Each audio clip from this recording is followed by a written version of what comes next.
You keep trying, but you haven't been able to master your cravings for alcohol yet. Well, I hope that today all of that is about to change. Just like a child getting bullied at school who's not at fault for the bully's actions, you're not at fault for having a craving either. Craving alcohol is a physical brain reaction to triggers around you, and it's not just a reflection of your morality or your personal character flaws. In just a minute, let's explore your relationship with alcohol together and see how we can change the mental picture that you hold for yourself and for alcohol within your mind. Although we often lay so much blame and guilt on ourselves personally, what's triggering you might show up as an experience, something that causes worry or anxiety, or it might even show up as a sound or a smell. Maybe a person from your present or your past. Triggers are everywhere, and it's important to stay on guard if the goal you've set for yourself is to completely remove alcohol from your life. I don't feel like it's an accident that you found my video today. You were probably searching something on YouTube about your struggle with alcohol, and I've planned today's video for you to leave with more than 3 valuable takeaways that you can start using today. I'd love it if you'd let me know down in the comments about how you found alcohol freedom journey today. We all have decisions to make about where we want to go in life, and about having a clear reason why that surrounds your vision to get sober is critical to you achieving your goals. If you're a woman who's ready to take that next step, you'll find a Calendly link in the first pinned comment and in the description down below. For a really limited time, you can get on a free discovery call with me. On that call, we can start to plan your next steps. Please don't hesitate to take full advantage of that. In fact, today's video is really all about rising above that voice in your head, the one that tells you that you can just start tomorrow. Taking action despite it telling you that it will be more comfortable and easier for you to wait for another day. I want to make our time together today really productive and easy for you to understand. So here's a metaphor for us to lay down this fundamental skill when it comes to your alcohol cravings. I think it's safe to say that we've either all witnessed a bully or been bullied at one time in our life. That bully usually has one goal, and that's to convince you that there's something wrong with you and to prove to you that you're weaker than they are. Tell me if any of these sound familiar to you as it relates to alcohol. Perhaps your drinking isolates you. Just like a school bully, it lures you behind the gym and it tells you that they want to be your friend, but then suddenly you find out it's a trick, and now you realize you've been lied to, and the real reason was to intimidate you and scare you and to beat you up. Perhaps you drink out of boredom, and getting beat up seems like it's actually what you deserve for feeling lost and being anxious and angry or sad. You know, alcohol can quickly take you into a place where you can feel isolated and separated from those healthy relationships and the genuine support of your family or a trusted guide like me. It can also use vicious tactics. The craving can lie to you. It mocks your desire for sobriety. Just like a bully would, it tells you that you're weak. That creates a lot of anxiety, which causes you to keep on coming back to it for a false sense of relief and sometimes even approval or validation. When you feel weak or tempted, the bully tells you this is your fault. You're a failure. However, just like with the bullying, the abuse is entirely the fault of the bully and not the victim. For the rest of this video, at least, let's differentiate you and the alcohol as 2 completely separate things. Craving alcohol doesn't make you who you are. It doesn't define the rest of your life either. And although it feels like it a lot of the time, it doesn't have to be the bully that gets that final say. When you learn to create a distance and a separation, you can finally begin to make empowering choices over your drinking. Instead of caving every time the bully shows its face and comes around, you can actually sit in the feeling that this is happening to you, and it's not because of something that you've done wrong. This intentionality removes the personalization and the guilt and the shame that's associated with drinking. You and alcohol are not one and the same. I'm here to reassure you today that you are 2 separate entities, and I get so excited when my clients learn this and begin to put this skill into real life practice. So step 1, I want you to name the bully. And when I say this, I mean literally give it a name. Name it like it's a whole separate person from you, because it is. Give it a name that feels good for you to say when you need to cast it out. So when I was quitting my wine habit, I would call my bully Never Be. That name would remind me that if I kept drinking, I would never be all the things that I dreamt I could be, because I knew I couldn't operate at a high capacity if I kept consuming the poison.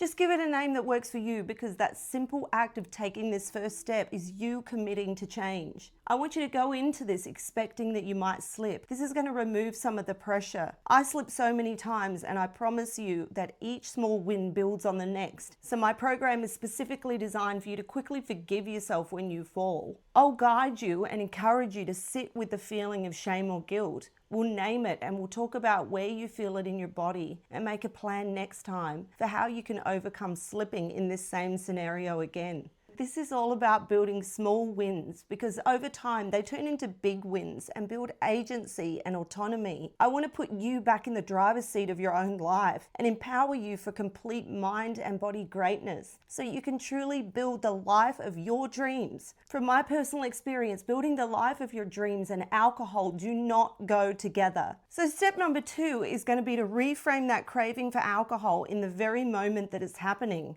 Probably with something that you've never done before. Something that's brand new, that's going to help you ride out that craving wave and is going to start to reframe what your brain is actually doing in that moment that you're having the craving. Something that's going to keep your brain busy until that craving wave dissipates, because typically they only last around 3 to 5 minutes. So this might look like a new and fun drink, something you have to put a lot of effort into, like making a complicated tea, maybe something that needs to be brewed from scratch. Then you start adding things like oils and maybe mushrooms, even lion's mane that has been shown to help improve symptoms of anxiety and depression. You might not think that this is important, but it's critical in starting to get to the actual root of the problem, and that's the reframing of your brain. We have to take what you would normally do, and that's reaching for the alcohol, and replace it with a healthy alternative. And you'll be surprised at how quickly these small, consistent efforts add up. Each time you do this, one effort builds on the next, and this is called habit stacking. Step 3 is to talk to yourself in second-person self-talk. This means speaking to yourself like a trusted friend or a coach would speak to you. So an example of this would be to say your name followed by a supportive statement. Here's an example for you. Jaiden, you're feeling this craving in your chest, and you know that it will pass soon, as long as you get up and move your body right now.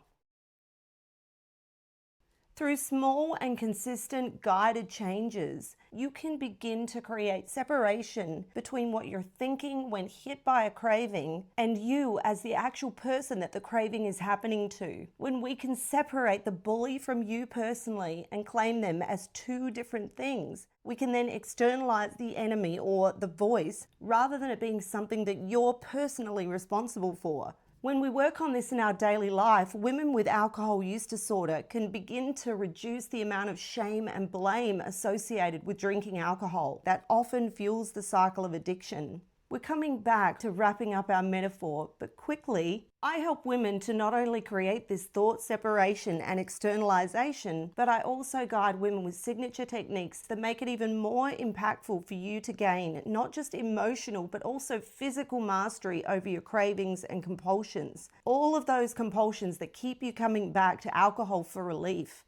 I've put a lot of love into creating a free but very valuable 5-day reset that will literally get you quickly taking action by changing the way that your brain perceives and responds to alcohol, so you can begin to move toward that life that you dream of. Maybe you're wanting to start a new business, maybe even a YouTube channel, and getting off the booze needs to be the first place we start. If you've been practicing sobriety for a while, or you're just getting started, whether it's me or whether it's someone else, it's so important to choose a coach and accountability partner that's been where you've been, a person that you can connect with, that truly understands everything you're about to go through on this incredible journey. Because let me tell you, just when you think you've got it all figured out, you get thrown a new curveball and a new situation that you haven't navigated yet. Living an alcohol freedom journey is never boring.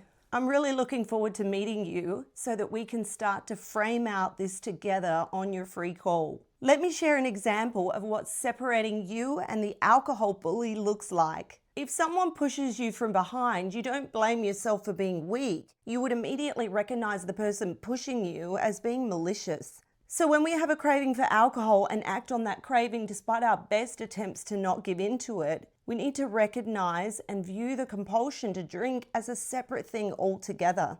Separating the two gives you some space to view it as something external and not as an actual part of what makes you who you are and what defines you as a person. This is a really important step in releasing the guilt and shame associated with drinking alcohol. For many of the women I coach, externalizing really helps to create a necessary distance between you, the alcohol, and the outcome. You know, we don't just wake up addicted one day. It happens really slowly over time, and cravings are triggered by physical changes in the brain's reward system. By viewing alcohol cravings as an external enemy or voice, rather than a personal desire, you can then reduce the shame and the self-blame that's often fueled by the cycle of addiction. Just like we didn't get here overnight, it can take multiple tries and sometimes feels like riding a roller coaster of ups and downs before we can eventually change the way our brains think about alcohol and ultimately how stopping fits into our life moving forward.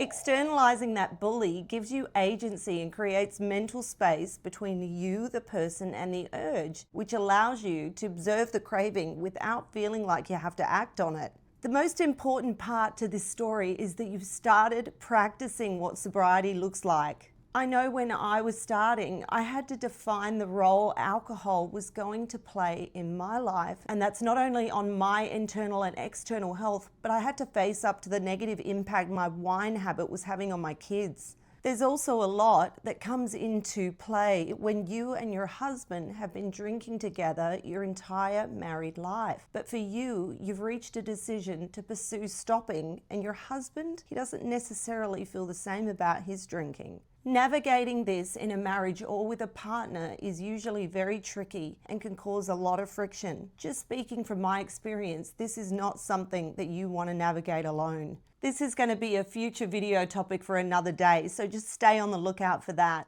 The only right day for quitting alcohol is today. So please don't forget to like this video, comment, and subscribe so you never miss a future upload. And I'm going to see you right here in the next video.